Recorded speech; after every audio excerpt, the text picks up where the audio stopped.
ఎందుకంటే పరిస్థితులు బాగుంది. సమాజంలో భయంకరమైన తెగులు వస్తున్నాయి, భయంకరమైన సమస్య వస్తుంది. ఒక దేశంలో తిండి లేక వస్తున్నారు, ఒక దేశంలో యుద్ధాలు జరుగుతున్నాయి, ఒక దేశంలో వరదలు ఎక్కువైపోతున్నాయి, ఒక దేశంలో ఎండలు ఎక్కువ చచ్చిపోతున్నారు, ఒక దేశంలో తెగులు వస్తున్నాయి, ఒక దేశంలో యాక్సిడెంట్లు అవుతున్నాయి. ఒక్కొక్క ప్రాంతంలో ఒక్కొక్క రకంగా క్షణానికి ఒకరు చనిపోతున్నారు. నువ్వు ఏ క్షణం చనిపోతావు తెలియదు. కాబట్టి ప్రభు దగ్గర నువ్వు ఒక తీర్మానం తీసుకో, కదా నీకు నచ్చినట్లుగా ఉంటాయి. ఆ తీర్మానం అప్పుడు చెప్పాడు.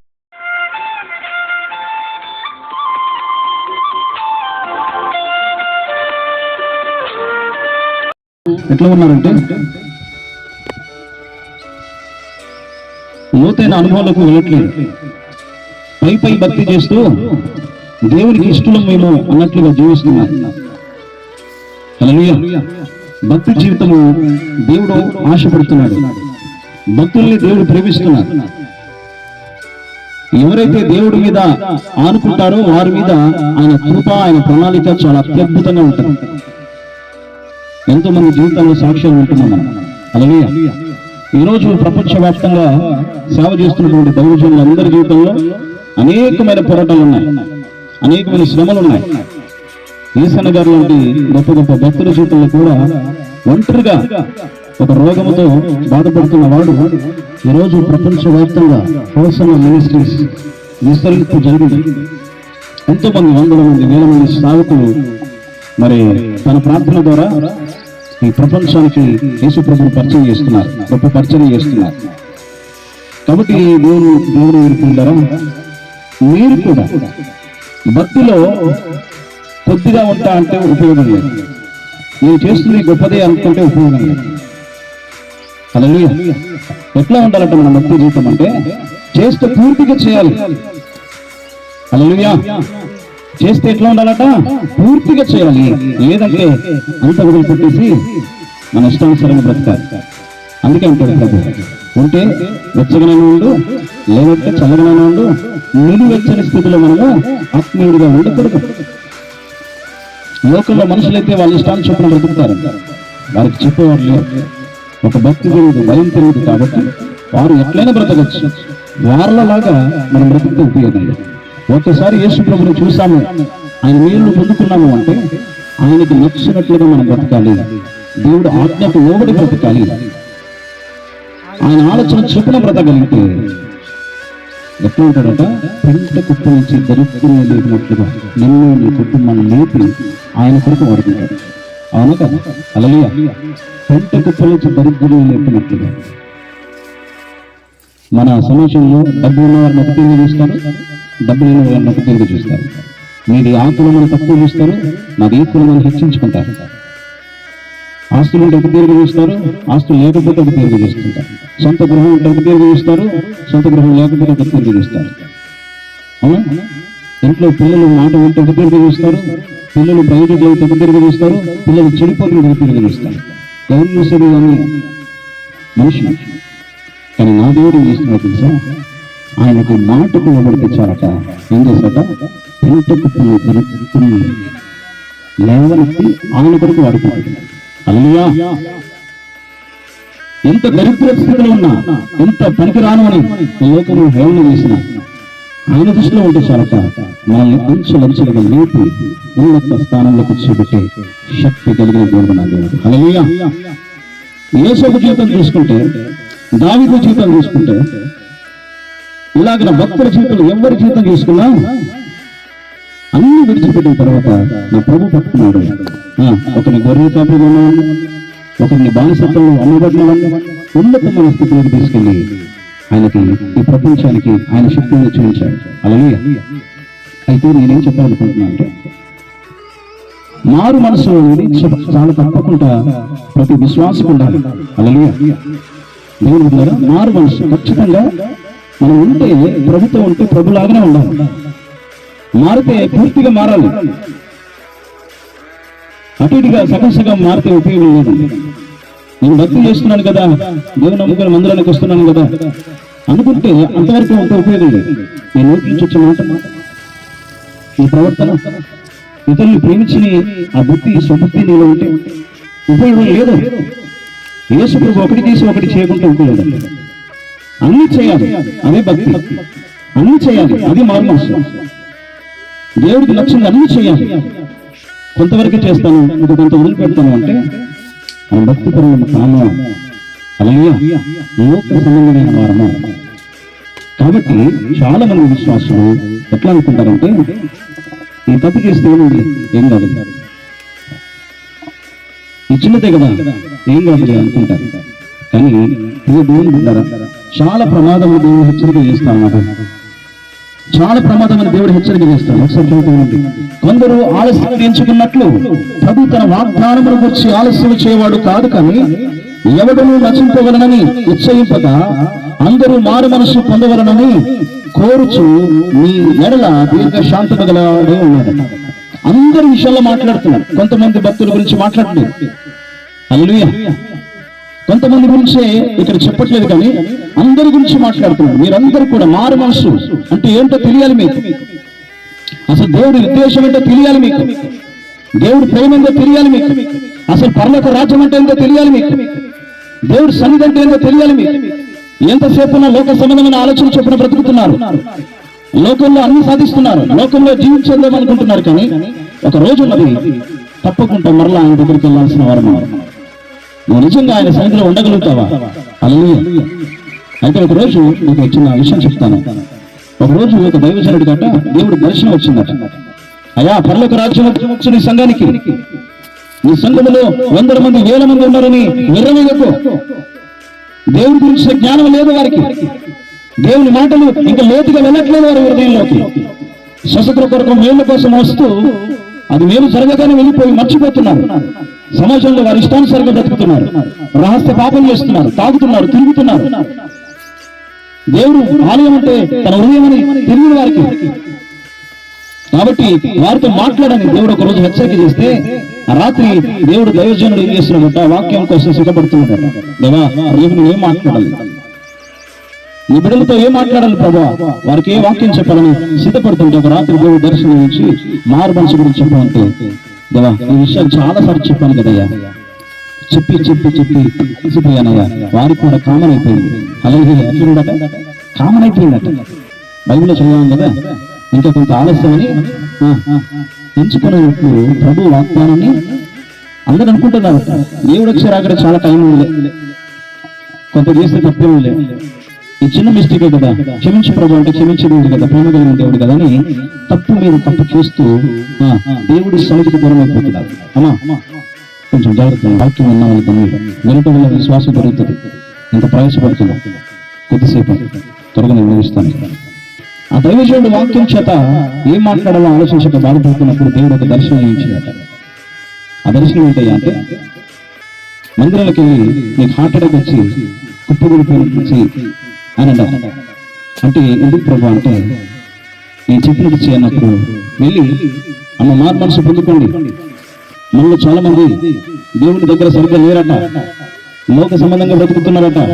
హృదయాలు మార్చుకోండి, తలాంతులు మార్చుకోండి, దేవుడు రాకడ సమీపిస్తూ ఉంది, మీ భక్తి జీవితంలో తప్పిపోద్దు అని చాలా విషయాలు చెప్తూ వస్తున్నప్పుడు వారు వింటున్నారట.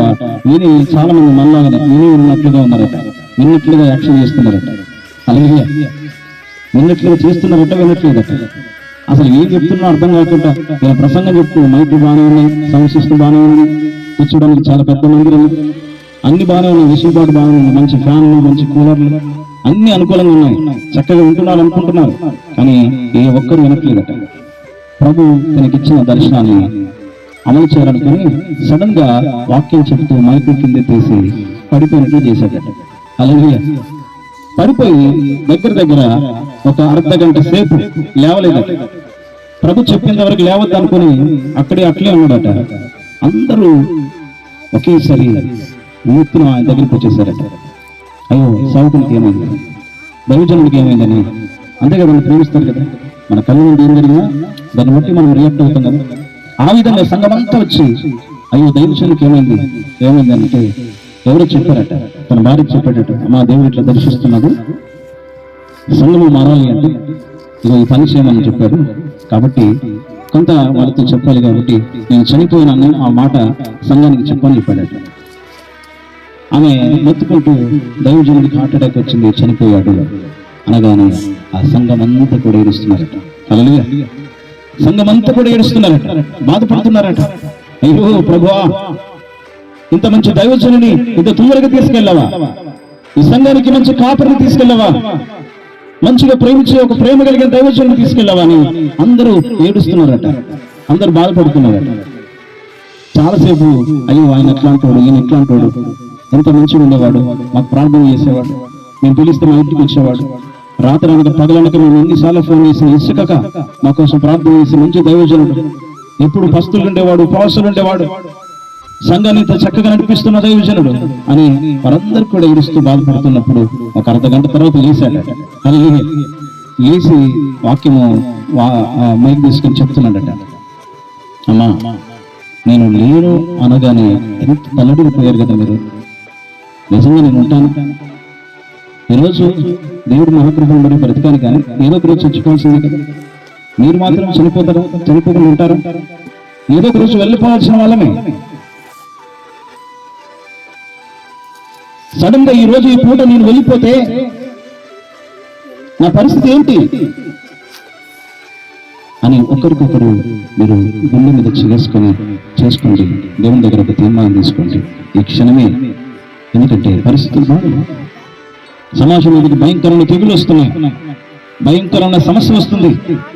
ఒక దేశంలో తిండి లేక చస్తున్నారు, ఒక దేశంలో యుద్ధాలు జరుగుతున్నాయి, ఒక దేశంలో వరదలు ఎక్కువైపోతున్నాయి, ఒక దేశంలో ఎండలు ఎక్కువ చచ్చిపోతున్నారు, ఒక దేశంలో తెగులు వస్తున్నాయి, ఒక దేశంలో యాక్సిడెంట్లు అవుతున్నాయి. ఒక్కొక్క ప్రాంతంలో ఒక్కొక్క రకంగా క్షణానికి ఒకరు చనిపోతున్నారు. నువ్వు ఏ క్షణం చనిపోతావు తెలియదు. కాబట్టి ప్రభు దగ్గర నువ్వు ఒక తీర్మానం తీసుకో, దేవా నీకు నచ్చినట్లుగా ఉంటాను. ఆ తీర్మానం అప్పుడు చెప్పాడు, ఎట్లా తీసుకోవాలా? పొట్టి చెక్కయ్యా దిగిరా, నీతో నేను ఈ రోజు నివసించాల్సి ఉన్నది, నేను ఇంట్లో నేను ఉండాల్సి ఉన్నది, నీతో కలిసి ఉండాల్సి ఉన్నది అని పొట్టి చెక్కతో మాట్లాడగానే వచ్చి ఆయన ఏం చేశాడు తెలుసా? ఆయనకున్నవన్నీ పంచిపెడతారట. ఆయనకున్న ఆస్తులన్నీ కూడా సగ భాగము పేదలకు ఇస్తానన్నాడు. ఎవరి దగ్గర అయితే తీసుకున్నాడు వారికి రెండింతలుగా ఇస్తానన్నాడు. హల్లెలూయా. ఏమిస్తానన్నాడు? ఆయనకున్న సగభాగము, ఆస్తిలో సగభాగం అంతా పేదలకు ఇస్తాను, నేను ఎవరెవరి దగ్గర అయితే నేను దోసుకున్నానో వారికి రెండింతలుగా నేను మరలా ఇస్తాను. హల్లెలూయా.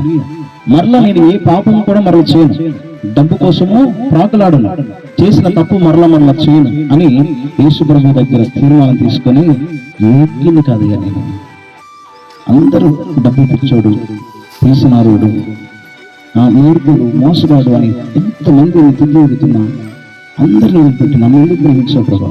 నాలో ఏ ప్రత్యేకత ఉందయ్యా? నువ్వు నన్ను ప్రేమించావు కాబట్టి నీకోసం నువ్వు పూర్తిగా మారుతున్నానని తన బ్రతికినే మార్చి కానుకగా ఇచ్చాడని దేవునికి. హల్లెలూయా. ఎంత అద్భుతము! తన జీవితాన్ని కానుకగా ఇచ్చేశాడు దేవునికి. మార్పు అట్లా ఉండాలి. విశ్వాస జీవితంలో ఒక రోగం కోసం వస్తావు, రోగం బాగా అయిపోగానే వెళ్ళిపోతావు. నీ విశ్వాసం ఎంతవరకు ఉంది? రోగం తగ్గే వరకే ఉన్నది, వేస్ట్ అది. నీ జీవితంలో ఆర్థిక ఇబ్బందుల మధ్య ఉన్న, అప్పుల్లో కూడుకున్నావు, బాధల్లో ఆన్ని తిడుతుంటే తట్టుకోలేక యేసు ప్రభు బాగు చేస్తాడు ఎవరో ఒకరు చెప్పగానే వచ్చి మందిరంలో కూర్చొని నీ స్థితి దేవుడు తీర్చగానే మరలా నీ విశ్వాసం వెళ్ళిపోతుంది. నీ విశ్వాసం డబ్బుకే పరిమితం కావద్దు, నీ విశ్వాసము వ్యాధులకే పరిమితం కావద్దు, నీ విశ్వాసము కొన్ని పరిస్థితులకే పరిమితం కావద్దు. కానీ ప్రభు రాకడ వచ్చేంత వరకు నువ్వు సిద్ధపడాలి. హల్లెలూయా. సిద్ధపడాలి, ప్రభు కోసం సిద్ధపడాలి. కాబట్టి దేవుని బిడ్డలారా, దేవుడు రాకడ ఎప్పుడు నిన్ను పిలిచినా, ఆయన ఎప్పుడు వచ్చినా మనం సిద్ధంగా ఉండాలి. కాబట్టి దేవుడు అదే బాధపడుతున్నాడు. విశ్వాసమై ఉన్నాం, పాటలు పాడే తలాంతం ఉంది, వాక్యం చెప్పే తలాంతం ఉంది, అన్ని ఉండి నీ మనసు మారకపోతే వ్యర్థమే కదా. హల్లెలూయా. నీ మనసు మారకపోతే వ్యర్థమే కదా. ఒకవేళ నటించే స్థితిలో మనం ఉన్నామా? ఆ నటన జీవితం దేవుడికి వద్దాం. మనుషులకు తెలియకపోవచ్చు, సేవకునికి తెలియకపోవచ్చు, నువ్వు పక్కన కూర్చున్న వాళ్ళకి తెలియకపోవచ్చు, కానీ నీ జీవితం ఉంటే నీ జీవితంలో లోతుపాట్లు ఎట్లా ఉన్నాయో నా ప్రభువుకి తెలుసు. హల్లెలూయా. నా దేవుడికి తెలుసు. కాబట్టి మన విశ్వాసం ఎట్లా ఉండాలి? స్థిరంగా, బలంగా ఉండాలి. హల్లెలూయా. నా విశ్వాసంలో ఒక సాక్ష్యం చెప్పుకుంటాను. నా జీవితంలో నా విశ్వాసం ఎట్లా అంటే, నమ్మనంతసేపు నమ్మలే యేసు ప్రభుని. హల్లెలూయా. అసలు యేసు ప్రభు అంటే నేను ఎన్నో క్వశ్చన్ చేసేవాడిని. దేవుడు మహాకృప ఏంటంటే ఈ తారసింహార ప్రాంతంలో చదువుతున్నప్పుడు జనార్దనుడు అని మాకు గురువు గారు ఉండే, ఆ గురువు గారి ద్వారా ఈ స్వార్థ మోసుకొచ్చిన సైకిల్ మీద. నేను ఆ రోజు 2014 వరకు నేను పని చేస్తున్నాను, దేవుడు పరిచయంలో చేస్తున్నాను, కానీ పూర్తిగా మనసు లేదు. నాకు మనసు మారలేదు. నేను మామూలు వ్యక్తిగా ఉన్నాను, జస్ట్ ఎందుకంటే గురువు అని చెప్పేసి ఆయన మీద ప్రేమతో ఉన్నాను. ఆ తర్వాత ఒక దైవజనుడిని పరిచయం చేసినప్పుడు అతనికి సహకారిగా ఉండాలని అనుకున్నాను. అన్ని పనులు చేసామని, అన్న జాగ్రత్త, అన్ని పనులు చేసామని, కానీ మనసు మారలేదు. ఈయన నిజమైన దేవుడైనా కాదా, హల్లెలూయా, అసలు నిజంగా దేవుడైనా కాదని నన్ను నేను క్వశ్చన్ చేసుకునేవాడిని. వీలైతే ఎవరైనా నాకు దొరికితే వాళ్ళని ఎన్నోసార్లు మాట్లాడేవాడిని. ఇక 100 క్వశ్చన్లు రాసుకొని కాగితం తీసుకొని ఇస్తే ఒక్కదానికి సమాధానం చెప్పేవాళ్ళు కాదు. నిజంగా దేవుడు అంటే నాకు అమ్మ నాన్న లేరు కదా, వారు నరకంలో ఉండి నేనొక్కని నమ్ముకొని నేను స్వర్గంలో నీ సన్నిధిలో ఉంటే, పరలోక రాజ్యంలో ఉంటే నాకు సంతోషం ఎట్లా ఉంటది? అక్కడికి పోయి కూడా నా వాళ్ళంతా అక్కడ ఉన్నారని, నరకంలో ఉన్నారని చెప్పేసి ఆ నరకం గురించే కదా నేను బాధపడేది. నాకు సంతోషం ఎక్కడుంది? నిజంగా దేవుడు అయి ఉంటే నా వాళ్ళని కూడా నీ సన్నిధిలో ఉంచుకుంటానని వాగ్దానం చెయ్యి, నేను వస్తాను. లేదంటే నువ్వు నిజంగా దేవుడు రాజ్యాన్ని చూసావా, చూస్తే చెప్పు ఎట్లా ఉంటుందని నేను నమ్ముతాను. ఇట్లాంటి క్వశ్చన్లు చాలా అద్భుతంగా వేసేవాడిని, చదువుకున్నాం కదా. హల్లెలూయా. ఒకరోజు నా కాళ్ళు ఎర్రగొట్టి ఇంట్లో మనం పెట్టింది. హల్లెలూయా. 2 కాళ్ళు పడిపోయి లేవలేని స్థితిలో ఉన్నాను. బాగా చదువుకున్నాం కదా అని చెప్పేసి వైద్యుల చుట్టూ తిరిగాం, డాక్టర్ల చుట్టూ తిరిగాం, టెస్టులు చేయించాం. పెళ్ళైన 2 నెలలకే 2 కాళ్ళు పడిపోయాయి. పోషణ లేదు, తినడానికి తిండి లేదు, చేతిలో రూపాయి లేదు. ఒకటే ఆధారం, యేసు ప్రభువా, ఇన్ని రోజులు నేను కూడా అన్నాను, నువ్వు నిజంగా దేవుడు అయితే నువ్వు బ్రతికించయ్యా, నన్ను లేపు నాయన. ఇప్పటికి చదువుకొని సోమరిపోతులాగా ఉన్నానని చెప్పి అందరూ అనుకుంటున్నారు. నీ సేవ చూసుకుని బ్రతుకుతా జీవితకాలం అంటే, నా దేవుడు 7 నెలలు మనసులో ఉన్న నన్ను ఒక్కరోజు తీర్మానం తీసుకొని వెంటనే లేపి నిలబెట్టాడు. హల్లెలూయా. అప్పుడు ఆయన ప్రేమను రుచి చూశాను. ఆయన మాట ఇచ్చి తప్పే దేవుడు కాదు ఆయన.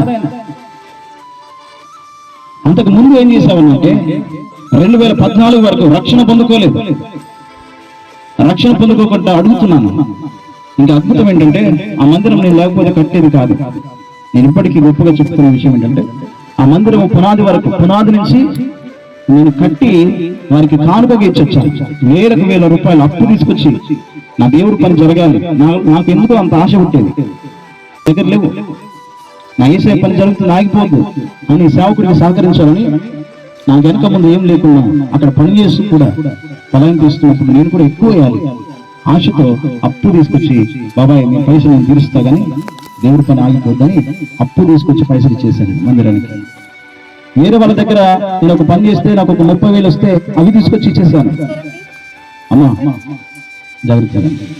వేరే వాళ్ళ దగ్గర ఒక చిన్న గొడవ అయితే ఆత్మీయ వాళ్ళు సూర్యాపేటలో వాళ్ళకి హెల్ప్ చేసినందుకు సౌండ్ బాక్సులు కావాలి లేవు అని చెప్పేసి 25,000 ఇచ్చారు. అప్పుడు నా స్థితి ఏంటో తెలుసా? ఒక పక్క నా భార్య డెలివరీగా ఉంది, ఒక పక్క నా తమ్ముడు శవబతుకుల మధ్య ఉన్నాడు, ఒక పక్క మా మామయ్య కరెంటు తీగ నుంచి ఖాళీ, సగభాగం అంతా ఖాళీ, చచ్చిపోతాడు బతుకుతాడు తెలియని స్థితిలో ఉన్నాడు. అలాంటి పరిస్థితుల్లో నాకు చాలా డబ్బు అవసరం. దేవుడు నాకు ఒక 25,000 చేతికిచ్చిపోయాడు. ఒక వేరే వ్యక్తులు గారు. నా విశ్వాసం ఎట్లాంటిదంటే నా దేవుడి పని కోసం డబ్బు వాడగలాలి. నా భార్య కోసమో, నా మామ ట్రీట్మెంట్ కోసమో, నా తమ్ముడి మంచి కోసం నేను వాడకూడదని ఆ రోజు పిలిపించి హాస్పిటల్ ఇచ్చాను. సామూహిక పాస్టర్కి 25,000. అలాగే నేను ఎట్లా చేస్తానంటే నేను చేసేది పూర్తిగా అంటే మనసు పూర్తిగా చేసి తీసుకురావాలి. నేను అక్కడ చేశాను, కష్టపడి చేశాను. ఇప్పుడు అక్కడికి వచ్చిన విశ్వాసంలో ఒక్కరు కూడా సహకరించాను. నాకు ఆ రోజు ఒక్కరిని 2 మేస్త్రులు వస్తే సిమెంట్ ఇసుక అంతా కలిపి పనిచేశాను. అక్కడి నుంచి దేవుడు వదిలిపెట్టి రమ్మని చెప్పేసి అన్నప్పుడు ఇక్కడికి వచ్చి కూడా అదే కష్టపడుతున్నాను. అదేంటి ప్రభా నీ మందిరం కట్టాను, నాకు ఒక మందిరం ఇవ్వాలని చెప్పేసి అనడానికి లేదు. హల్లెలూయా. దేవుడితో బ్రతుకుతున్నా, దేవుడి మాటకు లోబడుతున్నా. నాకు దేవుడి మర్మాలు తెలుసు. దేవుడు చిత్తమైతే బోధిస్తాడు. ఈ చింత వరకు నేర్చాలి. హల్లెలూయా. అంతే తప్ప దేవుణ్ణి ప్రభావం చేయడానికి లేదండి. చాలా మంది ఏం చేస్తారంటే ఆ స్వభావం ఉండదు. ఏదో కొద్ది చేయగానే ఎంతో చేసినట్లుగా అనుకుంటారు. ఆయనకి ఎంత చేసినా తక్కువే. హల్లెలూయా. నీకోసం ఆయన ప్రాణం ఇచ్చేశాడు. అంతకన్నా విలువైనది ఏమైనా ఉందండి? నువ్వు ఇచ్చే ఆ 100 రూపాయల కానుక 10 రూపాయల కానుక కోసం దేవుడు నిలబడి చూస్తాడా నీకోసం? హల్లెలూయా. నీకే సమృద్ధిగా ఎక్కడట దరిద్రులు పంట కుప్ప నుంచి లేపి ఐశ్వర్యంలో నేను కూర్చోబెట్టి దేవుడు ఆయనకు నువ్వు ఇచ్చేదేంటి? నీకే ఇస్తాడు, కానీ నీ విశ్వాసం ఇస్తాడు. హల్లెలూయా. నీ విశ్వాసం ఎట్లా ఉంది? నీ మనసులో నా స్థానం ఎక్కడ ఉంది? నా మీద నిజంగా నీకు ప్రేమ ఉందా లేదా? హల్లెలూయా. మనం ఈ వారం దేవుని మహాకృప సువార్తమ్మ కూడా మిషన్ గుర్తు కొంత డబ్బు వచ్చింది. ఆ డబ్బంతా తీసుకొచ్చి పిల్లల ఖర్చులకు బట్టలకి ఏమి తీసుకోలేదు, కానుక వేసేసింది. ఇది దేవుడి పని కోసం వాడబడాలి, నా వంతుగా ఒక సిమెంట్ బస్తాన రావాలి అని కొంత తీసుకొచ్చి వేసేసింది. హల్లెలూయా. నాకు నేను చేస్తున్న ఉద్యోగంలో కూడా చాలా ఒడిదుడుకులు వచ్చేసాయండి. నన్ను ఉద్యోగం నుంచి తీసేద్దాం అనుకున్నారు. నేను చిన్న జాబ్ చేస్తున్నా. ఆ ఉద్యోగంలో నన్ను ఎవరైతే తీద్దామనుకున్నారో ఆయనే వెళ్ళిపోయాడు. హల్లెలూయా. ఆయన దగ్గర 30 మంది ఎంప్లాయీస్ తీసేశాడు. అట్లాంటి వ్యక్తిని నన్ను ఎవరైతే టచ్ చేస్తారో వారిని వెళ్ళిపోయారు. నేను ఇప్పుడు దాంట్లో స్థిరంగా ఉన్నాను. దేవుడు మహాకృపను బట్టి నాకు ఏ ధనం వస్తుందో ఆ ధనం కొంత నేను పంచడానికి ఇష్టపడతాను. ఏ ఊళ్ళకైతే 200, 2000, 3000 ఎంతో అంత నా వంతుగా ఎవరికి ప్రేరేపిస్తే వాళ్ళకి ఇవ్వడానికి ఇష్టపడతారు. రెండోది, దేవుడు నాకు ఇచ్చిన దాంట్లో ఎక్కువ భాగం తీసుకొచ్చి దేవుడు మందిరం కోసం ఇస్తాడు. ఎవరి మీద ఆధారపడదు. ఇప్పుడే కాదు, జీవితకాలం కూడా తీర్మానం తీసుకున్నా. మీరు ఇవ్వండి, ఇస్తే మీ ఇష్టం. అది దేవుడు మీకు నమ్ముతారు. నా విశ్వాసం ఏంటంటే నా కష్టాజీతం చేత దేవుడు మందిరం కట్టించబడాలి.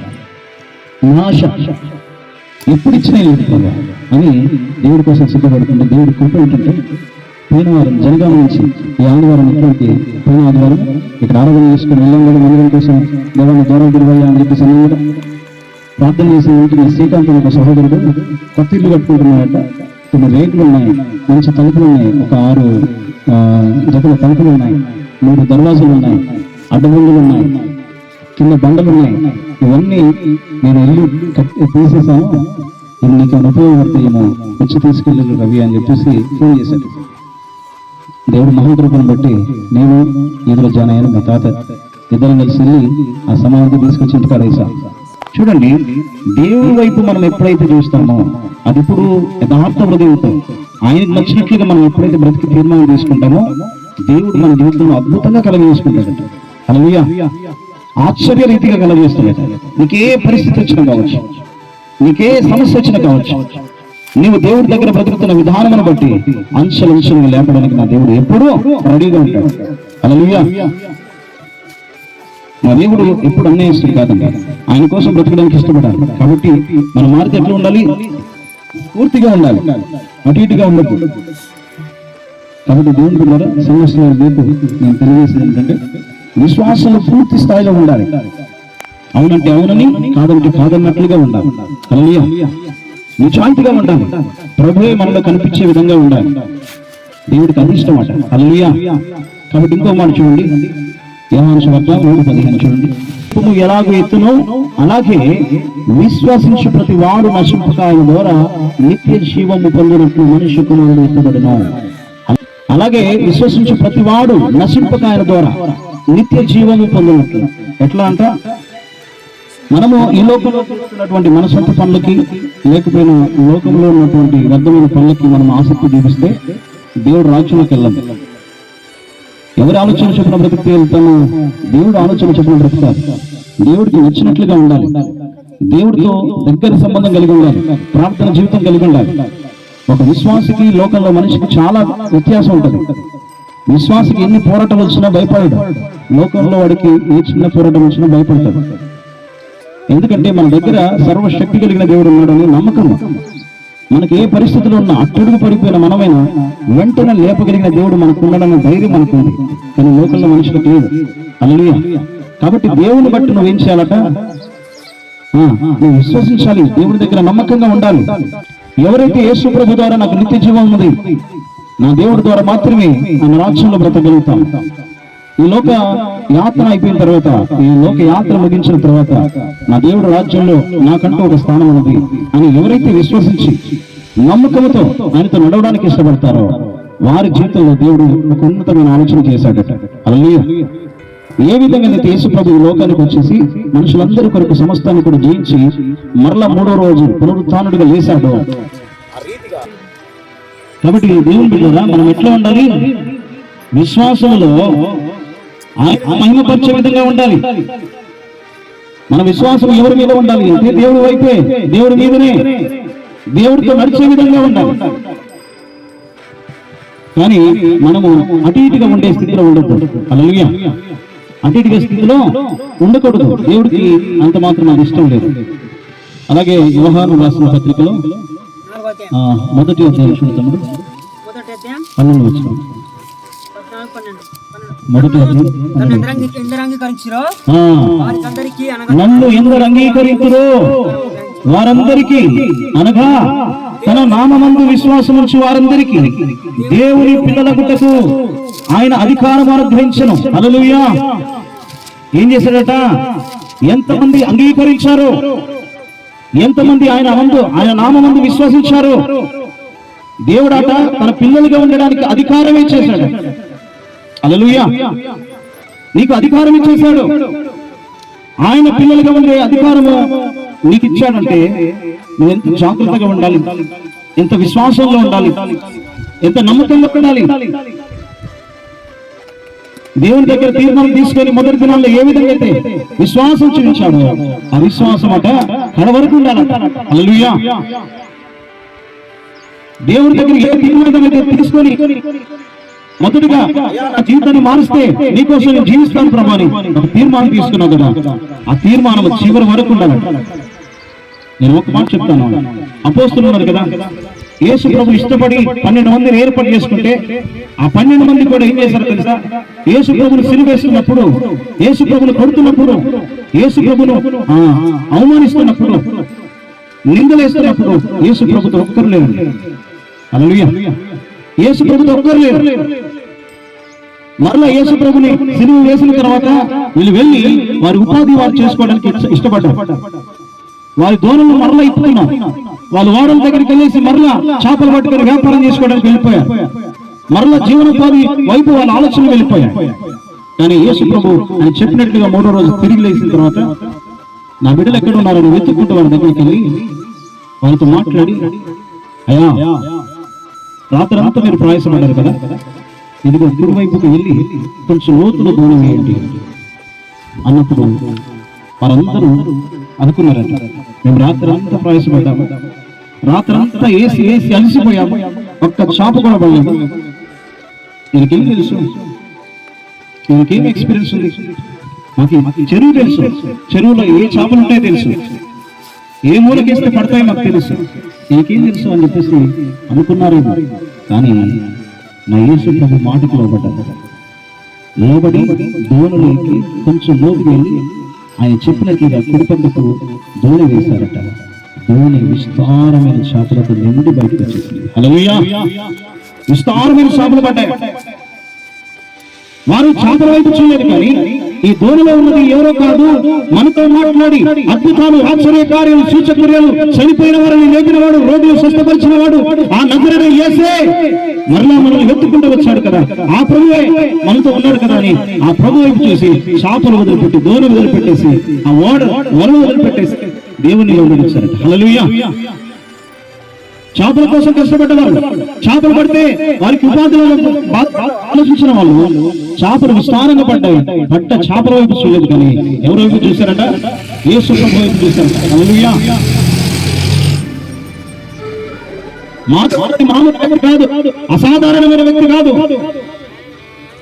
ఏదో అద్భుతం చేయడానికి ఇదిగో మరలా మమ్మల్ని వెతుకుంటూ వచ్చాడని వాళ్ళ బ్రతుకులు మార్చుకుని ఏం చేశారు తెలుసా? యేసు ప్రభుని కొడుతుంటే తప్పించుకుని పోయిన వాళ్ళు, దూరంగా ఉన్నవాళ్ళు, దొంగచాటుగా చూసిన ఈ సేవకులు ఒక రోజు దేవుడి దగ్గర నుంచి దూరం అయిపోయినప్పుడు మరలా వాళ్ళతో మాట్లాడితే ఏం చేశారు తెలుసండి? యేసు ప్రభు ఏ చిత్రహింసలు పెట్టి చంపారో అంతకంటే ఎక్కువగా చిత్రహింసలు అనుభవించి చచ్చిపోయారు. హల్లెలూయా. అది మారు మనసు అంటే. మారు మనసు అంటే ఒక్క పూట కాదు, దేవుడు ఏం చేస్తేనే ఆయన చేస్తాడు కాబట్టి నేను చేస్తా చెప్పడం కాదు. మారు మనసు అంటే దేవుడికి చచ్చేంత వరకు నా దేవుడై ఉన్నాడు, నాకు దేవుడై ఉన్నాడు కాబట్టి ఆయన ఏ మేలు చేసినా చేయకపోయినా దేవుడే. ఆయన స్థానం మారదు. నేను మానవుని మహైతే 60 ఏళ్ళు ఈ బ్రతికైపోయిన తర్వాత మరలా ఆయన దగ్గరికి వెళ్ళాలి. ఇక్కడ జీవ కిరీటం లేదు కానీ అక్కడ ఉంది ఆయన దగ్గర. ఇక్కడ ఘనత లేదు కానీ అక్కడ ఉంది ఆయన దగ్గర. నాకు ఆ రాజ్యంలో స్థానం కావాలి. ఈ లోకంలో నాకేం అవసరం లేదు. ఇచ్చిన ఆయన చిత్తమే, ఇవ్వకపోయినా ఆయన చిత్తమే. వచ్చాయని మీరు సంతోషపడము, రాలేదని బాధపడము. మాకు దేవుడే కావాలని దేవుడి వైపు చూస్తున్నాడు అని. హల్లెలూయా. అపోస్తులు చచ్చిపోయారండి. అపోస్తులు ప్రాణాలు ఇచ్చేశారండి. ప్రాణం అంటే భయపడి తప్పించుకొని వెళ్ళిపోయారు. యేసు ప్రభువును కొడుతుంటే మమ్మల్ని కూడా కొడతారేమో, మాకు కూడా ఆ కొరడతలు పడతాయేమో, మమ్మల్ని కూడా చిత్రహింసలు పెట్టి యెరూషలేము వీధుల్లో మమ్మల్ని కూడా కొట్టుకొని తీసుకెళ్తారేమో, ఆ శిలువ పైన మీరు కూడా ప్రాణం పెట్టాల్సి వస్తుందేమో అని భయపడి యేసు ప్రభు శిష్యులా మీరంటే కాదు. ఎవరు చెప్పారు మేము శిష్యులమని? ఆయనకు మాకు సంబంధం ఏంటో తెలియదు. అబద్ధం ఆడారు. హల్లెలూయా. విశ్వాసం దృష్టిలోపోయారు, పడిపోయారు. కానీ దేవుడికి ఏమేం చేసేది వెతుక్కుంటూ వచ్చారు, ప్రేమించింది. అయ్యా దూరం వేసింది నిన్న, నీకా నేను దూరం ఉంది. ఈ లోకంలో కొద్ది కాలం బ్రతికే మాకు ఈ లోక ఆశల మీద ఆశలు ఎక్కువైపోయాయి. నేను దూరం పెట్టాం. ఇదిగో సత్య వరకు నీతో బ్రతుకుతామంటే సాగు కోరుకున్నారు. అట్లా ప్రాణం అంటే తీపి వచ్చిన వాళ్ళే, ప్రాణం అంటే భయం వేసి దాచుకున్న వాళ్ళే ప్రాణం ఇచ్చేంత ఒకరిని రంపాలతో కోసారు.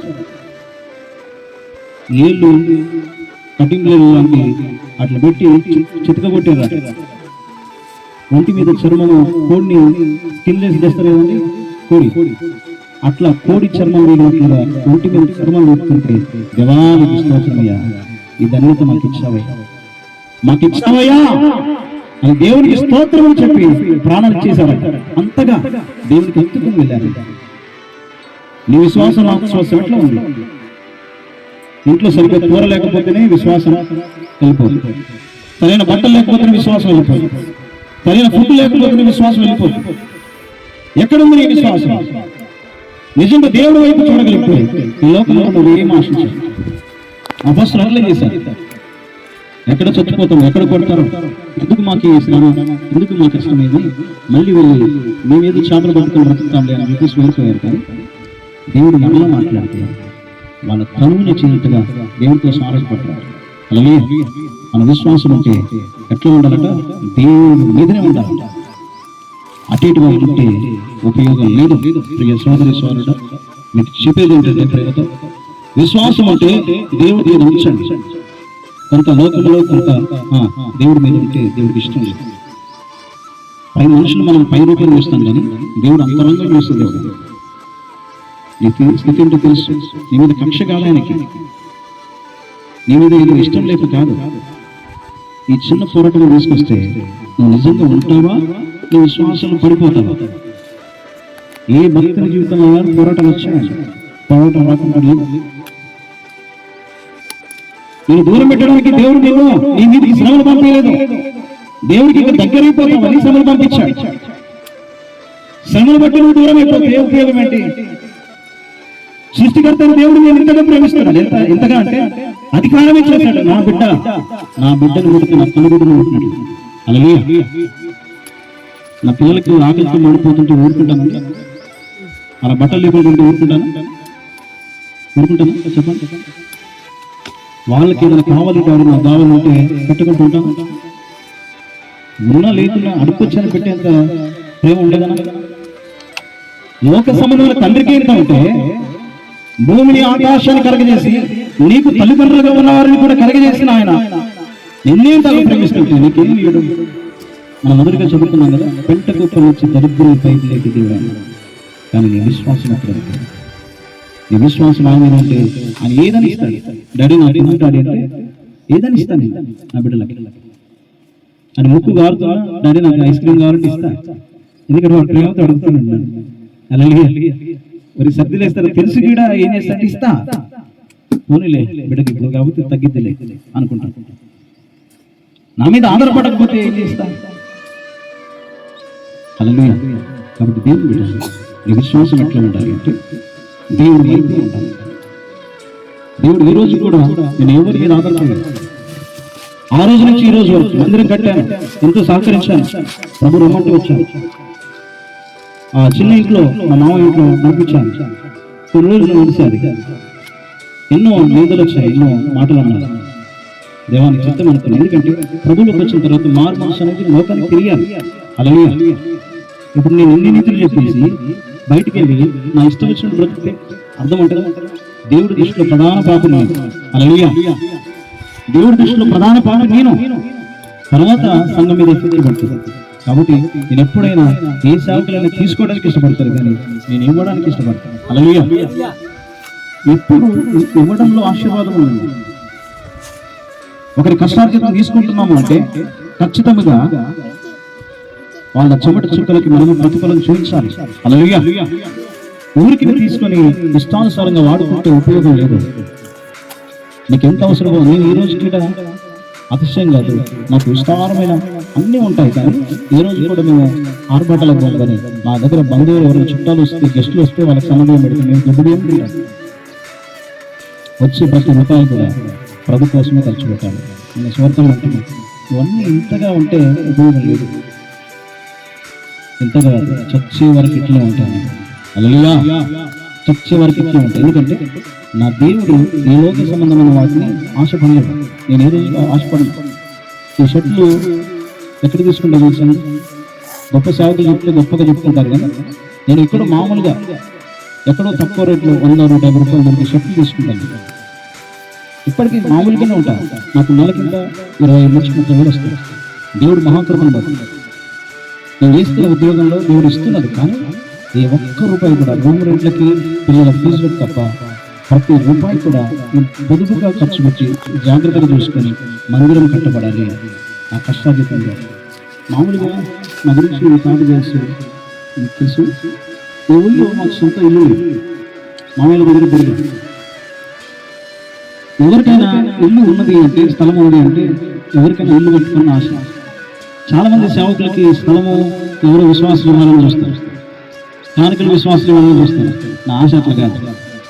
దేవుడి కోసం కొట్లాడా, ప్రార్థన చేశాను. దేవా, ఈ స్థలం అంటే ఈ మందిరం నాకు ఎక్కడ దొరికినా ఈ మందిరమే కావాలి. సొరపేటలో దేవుడు స్థలం ఇచ్చాడు, మందిరమే కడతాను. ఎక్కడ దేవుడు స్థలం ఇచ్చాడు, సొంత ఇల్లు నాకు అవసరం లేదు. దేవుడు ఇస్తే ఎక్కడో మూలకి చిన్న గూడేసుకుని బ్రతకగలుగుతా, కానీ దేవా నీ మందిరం కట్టబడాలి. ఇంకొక విషయం ఏంటంటే, ఈ పని స్టార్ట్ అవుతుంది ఈ వారంలో. నేను అన్నిటికీ ఎలిజిబుల్. గవర్నమెంట్ ఇచ్చే ప్రతి స్కీమ్కి నేను ఎలిజిబుల్.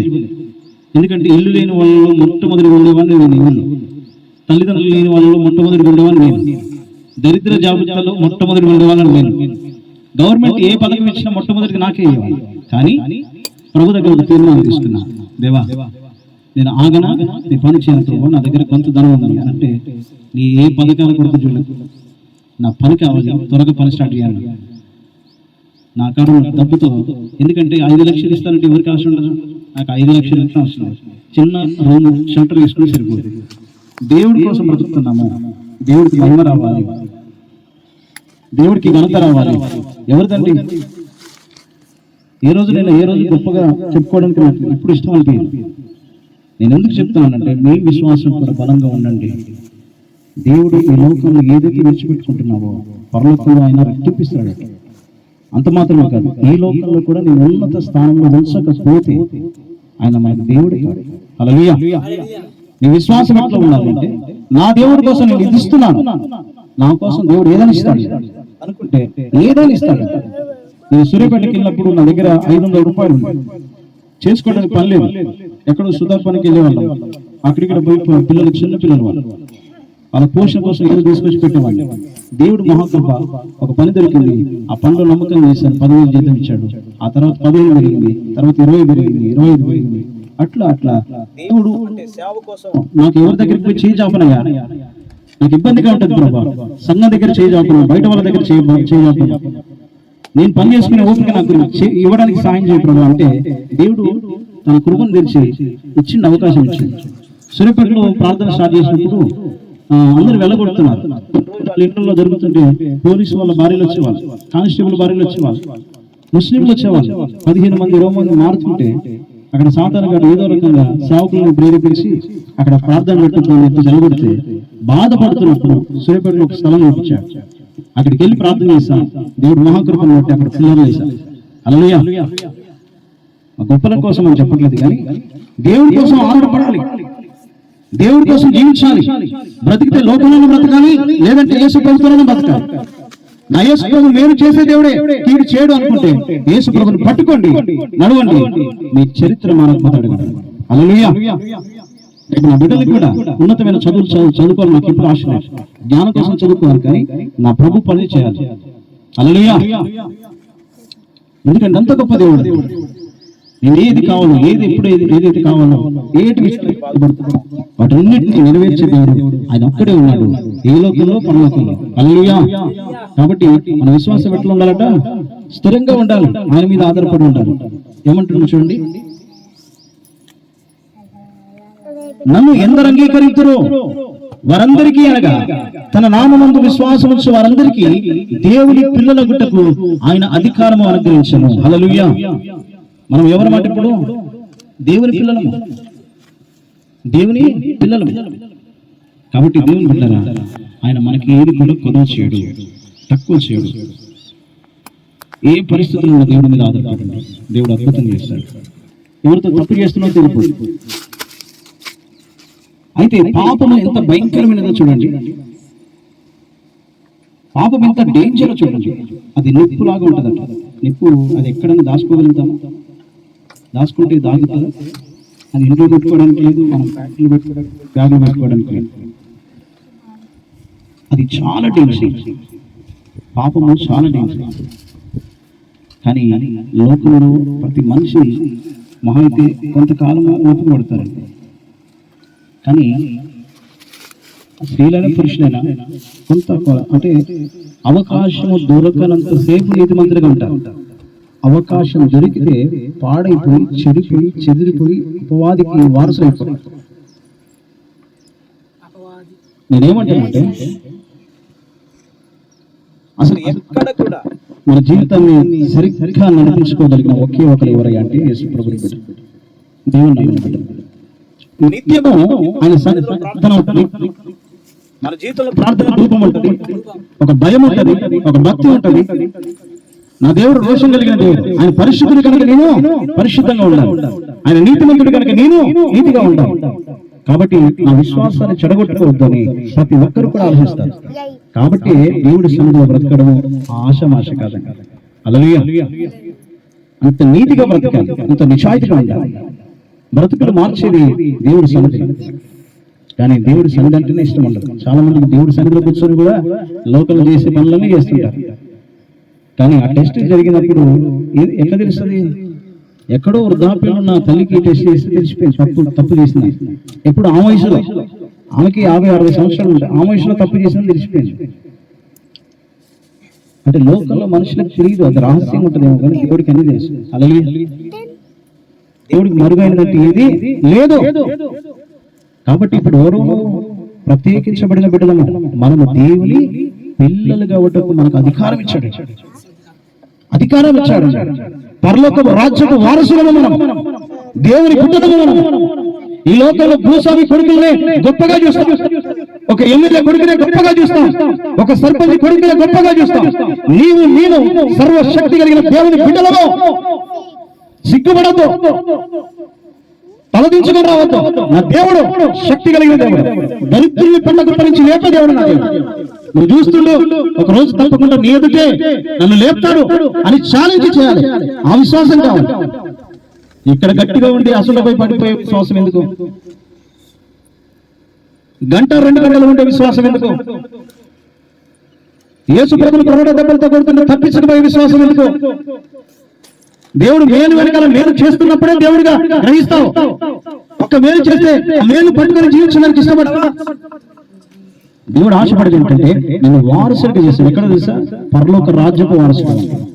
ఎందుకు ఈ ప్రయాస? ఎందుకు ఈ కష్టమో? ఎందుకు ఈ వేదన?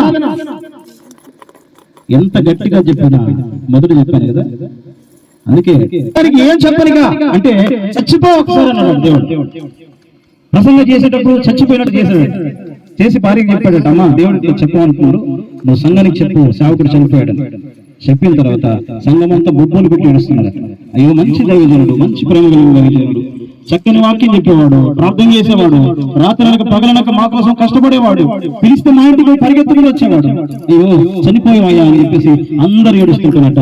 అర్ధగంట తర్వాత లేచి నిలబడి వాక్యం చెప్పాడట, అమ్మా చనిపోయాడన్న సంగతి తెలిస్తేనే నా మీద లేనిపోని ప్రేమలన్నీ వచ్చాయి కదా.